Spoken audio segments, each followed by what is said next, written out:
Hello, welcome to my channel Ebook Forest. My name is Kim and today I'm gonna do my July TBR. To this month is gonna be a holiday month, so I have 2 weeks holiday. Hopefully I'll have more time to read, though it's not a given because I have young kids, so you never know, it might be less. Hopefully I have time.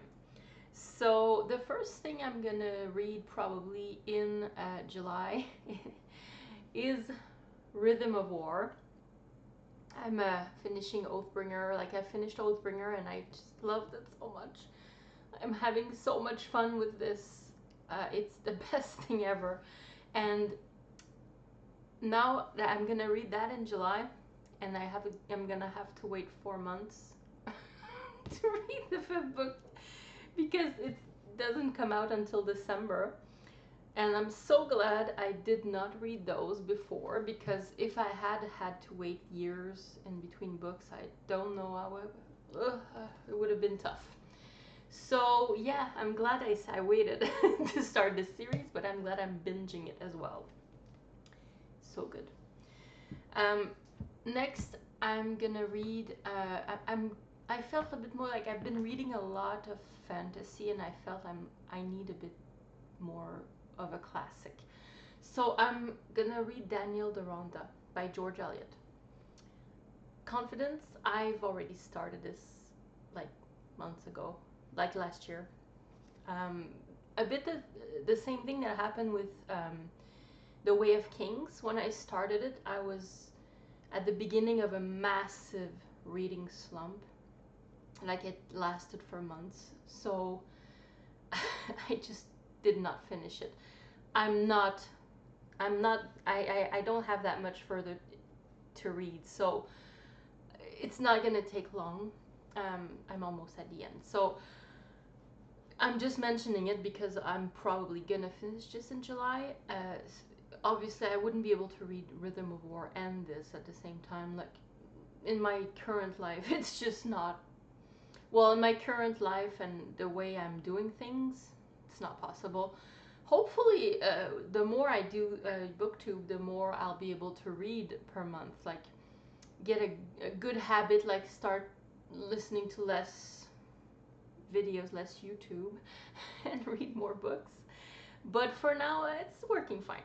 So Daniel Deronda, it's a classic. So it's written by George Eliot, who I adore. I've read a few of her books. My favorite is Middlemarch. Like, it's her most well-known work, and it's so amazing. Daniel Deronda is quite good. It's not as good as Middlemarch, but it's very, very good. So it's about basically a man who doesn't really know who he is. He's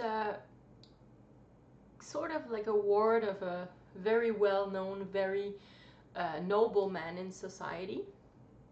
So he's living the lifestyle, like he has money, he has status, he's invited in all the most close circles, but he's not really part of that world because he doesn't know if his parents were married. He doesn't even know who his parents are. So he's kind of an interloper. He has a crisis of identity in this book. And there's also a character named Gwendolyn, and she's a young girl. She's quite spirited and used to getting her own way. She's spoiled, and a bit, I would say, narcissistic, a little bit.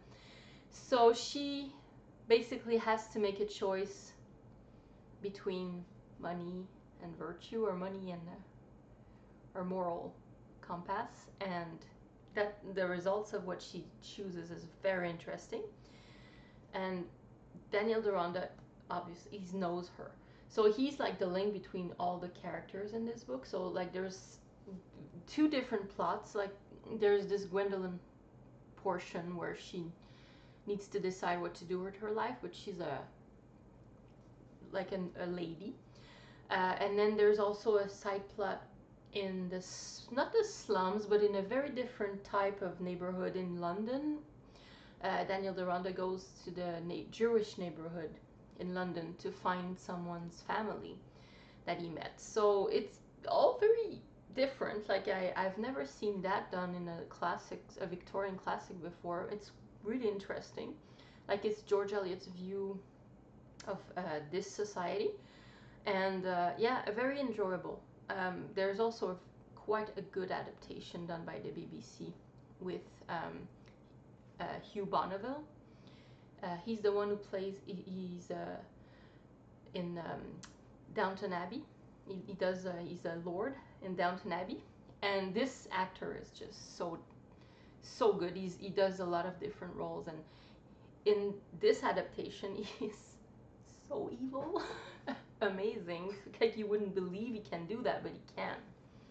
So yeah, Daniel Deronda. I'll speak more of it on in my wrap up. See if I like the ending or not. And then, well, it's two big chunkers, and like it's heavier. So for my holiday, I was like, well, I'm gonna need something a bit lighter. I'm probably gonna go for a romance. I like a romance once in a while, so I think I'm gonna choose a Nora Roberts novel because I have like loads of them on my Kindle. I buy them when they're on sale. Um, I'm leaning towards Captivated. It's called. It's not one of a new. It's not a new one. It's part of a trilogy about witches. So it's like really, it's a romance. So it's more like practical magic than a real witch plot. So hopefully it's good. I usually have quite a bit of luck with her novels. Like they're usually very entertaining and easy to read. So hopefully I enjoy this. So the Captivated novel is a witch and a guy who wants to do a movie about a witch. So he goes to meet her, to study her, but he doesn't really believe that she's a witch. Like he doesn't actually believe that, but I think she's a real one. She has magic and all. We'll see. Usually it's more about the romance than the plot, to be honest. um, so next I'm probably gonna read a novella from Arcanum Unbounded. I had my copy somewhere, but I seem to have lost it, which it's in the house somewhere. I'm gonna find it. I don't know which one it is. It's either Shadows for Silence in the Forests of Hell or Sixth of the Dusk. I have no idea what they're about, so I just want to finish the novellas as well as the rest of the Cosmere this year.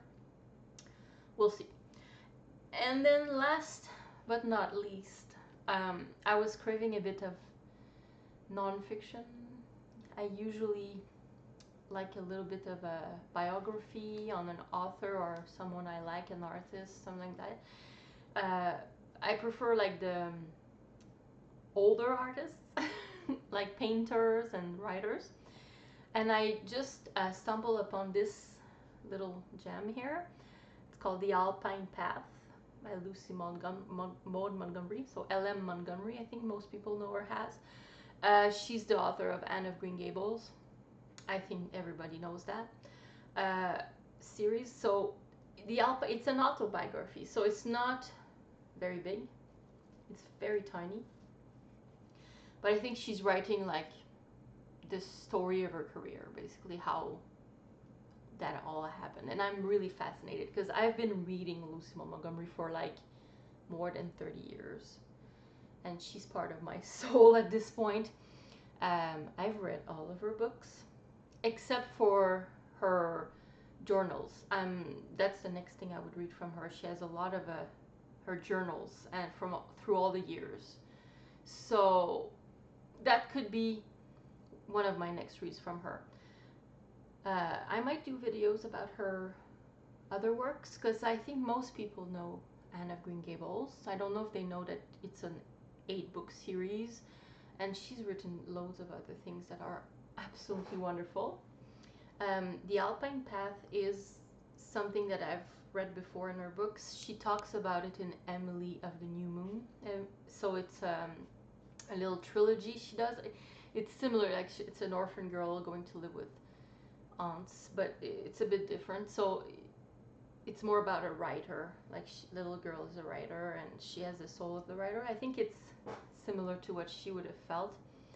So yeah, I can't wait to read this. I just Lucy Montgomery, oh, she's so wonderful. Everything she does touches is gold. It's light. It's full of joy, full of sorrow as well, but it's beautiful. She views the world around her in such a different way. It's almost unexplainable unless you've read her. Uh, Beautiful. So I can't wait to read this.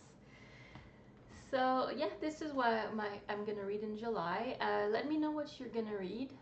If you've read any of these, like except for Rhythm of War, of course I know what it's about.